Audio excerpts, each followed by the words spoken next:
Masih ingat Sherin Taria, mantan istri Zumi Zola? Jualan kue usai menjanda, begini kabarnya sekarang. Apakah Anda masih ingat Sherin Taria? Sherin Taria merupakan mantan istri Zumi Zola. Semenjak sang suami Zumi Zola, mantan gubernur Jambi, terjerat kasus korupsi, kehidupan Sherin Taria bak berubah 180 derajat. Bak sudah jatuh tertimpa tangga. 2 tahun berselang, Sherin Taria mengajukan gugatan cerai ke Pengadilan Agama Jakarta Selatan pada 2020.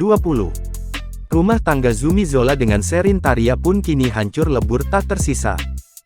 Lepas dari Zumi Zola, kehidupan Sherin Taria juga tak luput dari sorotan. Meski menjadi single parent, namun Sherin Taria memiliki beberapa cara untuk mengumpulkan pundi-pundi rupiah.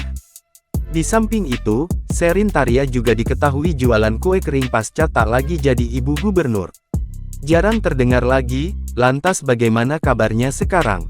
Menilik akun Instagramnya @staria, dirinya sering membagikan momen aktivitasnya sehari-hari. Penampilannya pun kini telah berubah, ia tampak tak mengenakan hijab di beberapa postingan terbarunya. Ia kini terlihat lebih sering bermain alat musik. Sebelumnya pada Oktober tahun 2022 lalu, setelah sang mantan suami bebas, ia dan Zumi Zola akhirnya bisa kembali berkumpul dengan keluarga dan bertemu anak-anaknya. Jangan lupa subscribe, share, komen, dan like ya!